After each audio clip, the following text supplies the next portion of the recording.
What a head, son! What a head! How's it, guys? This is Dayvy, FPL, and welcome back to the Fantasy Premier League video here on my channel. Now in this video, I'll be taking you guys through my updated transfer plan, as a few things have changed since my last video. So basically, this is going to be a video talking about my team now that basically everyone is injured. Since creating that video, as mentioned, my initial transfer plan, there's been a few injuries unfortunately that have hit my squad.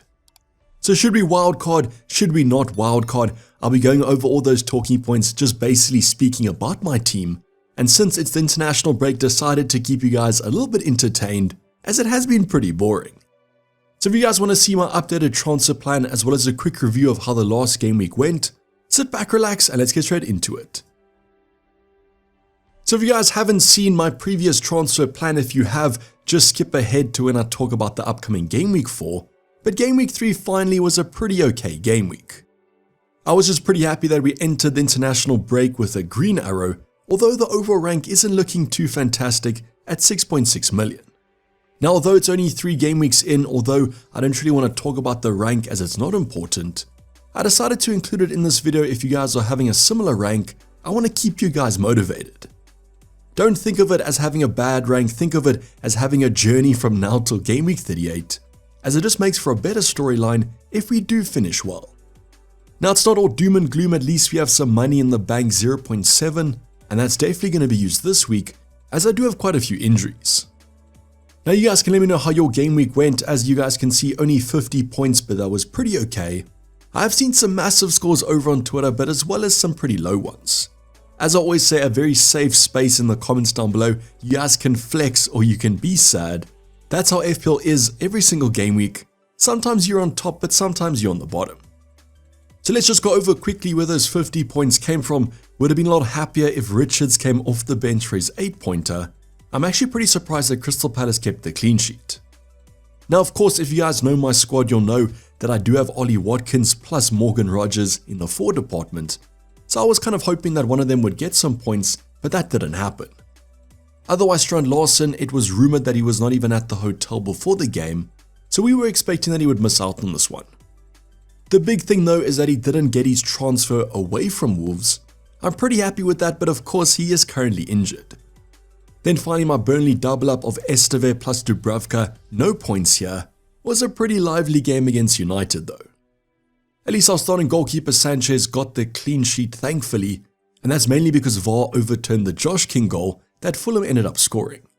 So yes, lucky at the end of the day, as I think the goal should have stood, even VAR confirmed it, but FPL doesn't go and rectify the points.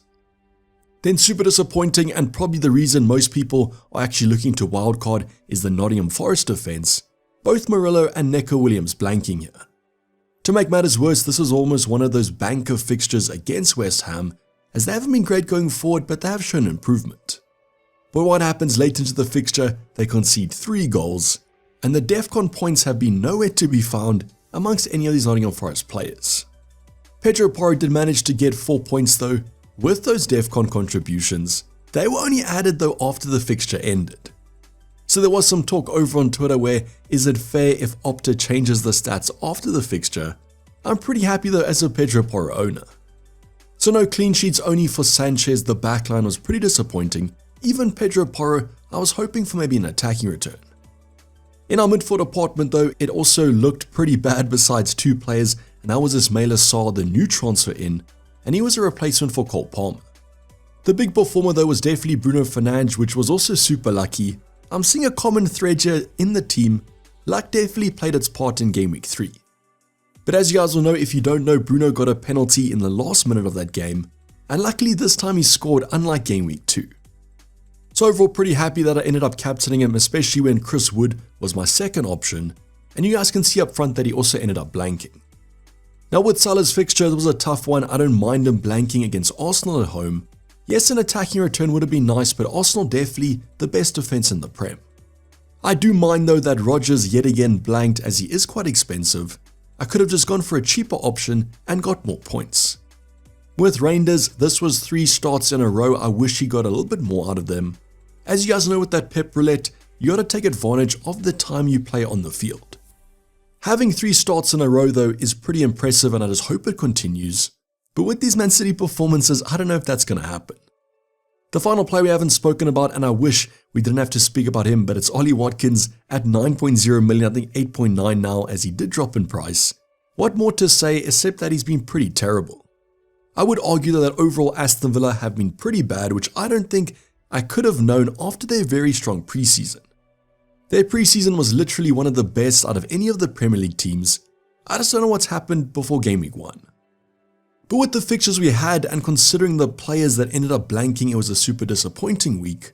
But at least as mentioned, it was a green arrow. Let me know how your guys' game week went on. This will probably be the last time we talk about it before probably the team selection. So the last time to flex or cry. Now before we get into the actual transfer plan, I always want to give you guys the context of my team, and especially with the injuries that have happened, I want to showcase who's actually injured and do I even have a full starting 11? Now the answer is of course yes. We even managed to bench Chris Wood for his Arsenal fixture as well as Neco Williams. Now Burnley once again don't have the best fixture, except this one is simply terrible. At least it's a home game against Liverpool though. I don't have any concern about benching them, I'm not expecting much. Whereas I do hope that Neco Williams keeps the clean sheet, and I hope Chris Wood scores as I don't own any Arsenal defenders. Now between the sticks we have Sanchez against Brentford, a team that have looked slightly better since game week 1. And then our backline also some pretty strong fixtures, Richard as Sunderland at home, and then we have the London derby between Pedro Porro and West Ham. Now I've managed to escape the fact that Arsenal away from Murillo is a very terrible game. I can always hope though, and I guess we can at least get DEFCON contributions this week.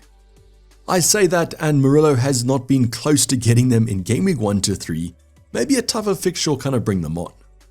I do definitely worry though about that Murillo and kind of Nottingham Forest form at the moment, and that's why if there was no injuries, I was looking to make a defensive switch. I do kind of feel like the back line is okay. Sanchez, Richards and Pedro Porro definitely are decent. It's only Murillo and that Arsenal fixture that are a worry. Now in our midfield department, it would look a lot better if we had Saar and he wasn't yellow flagged. This could actually change to an orange flag though, as it looks like he's going to be out for 4 to 8 weeks. So he was going to go on international duty but then pulled out of it after a scan and apparently has a grade 2 injury. Now with the current time frames, as mentioned, 2 maybe 4 to 8 weeks, a little bit unpredictable, and definitely going to wait for that press conference before game week 4. It's just so annoying that he's going to miss the Sunderland game and potentially the next 2, as those are really why we brought in the Crystal Palace midfielder. At least it's a no-brainer with the Camsey this week. It's definitely Salah against Burnley. I'm just hoping for a massive haul so that he can overtake Erling Haaland.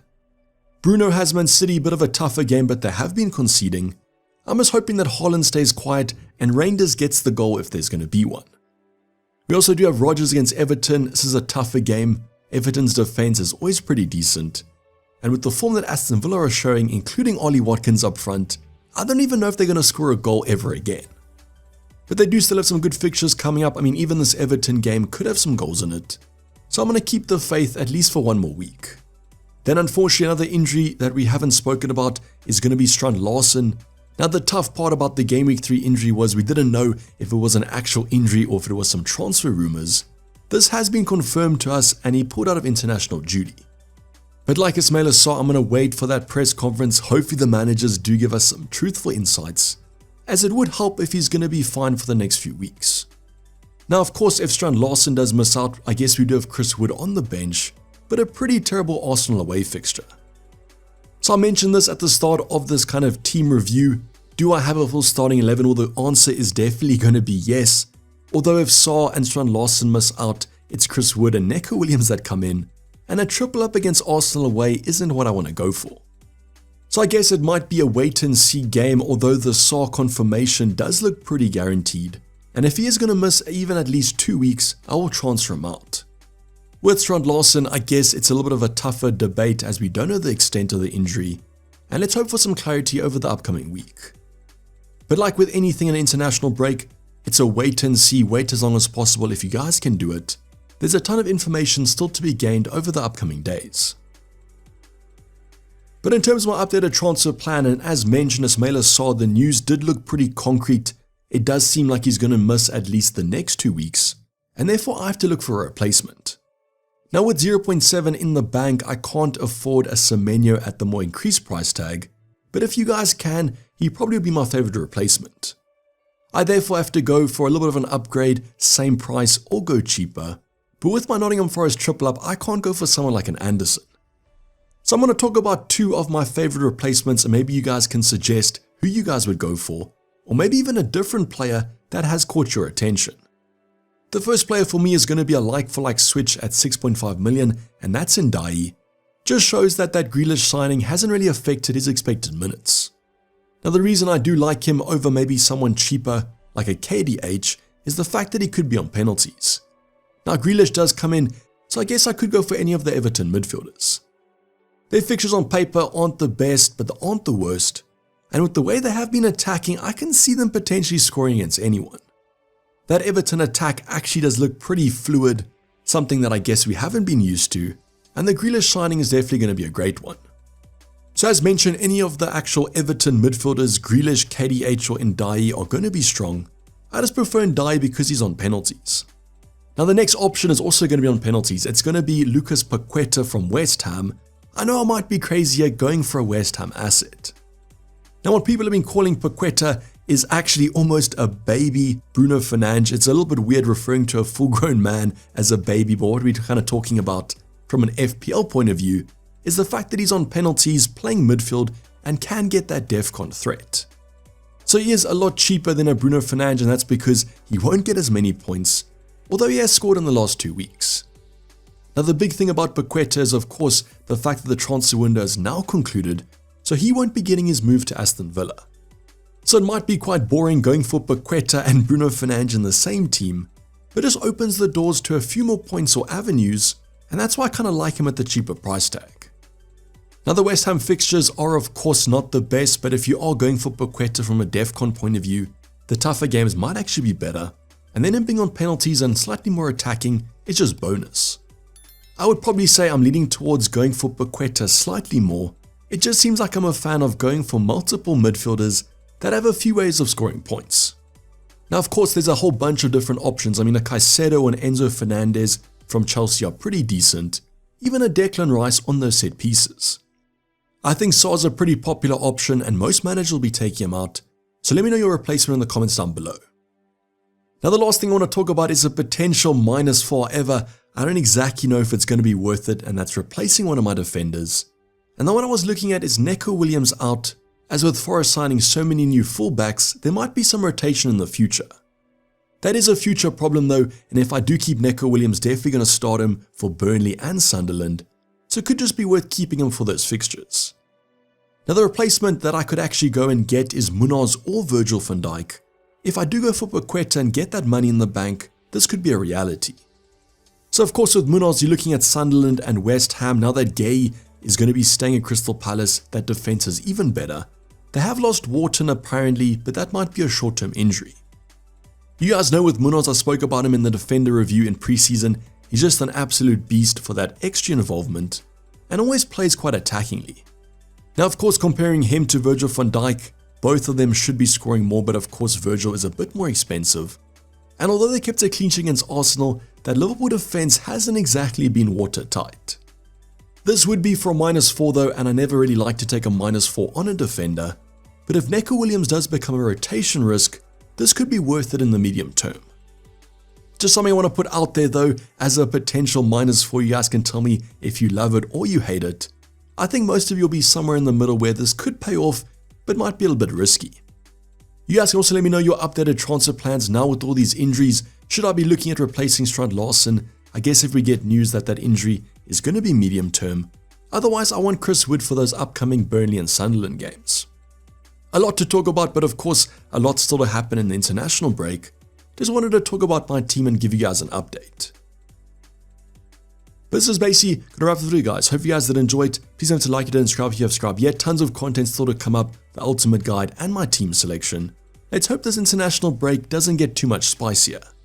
But for the time being, I'm signing off. It's been Dayvy FPL, and I'm out. Cheers, bye.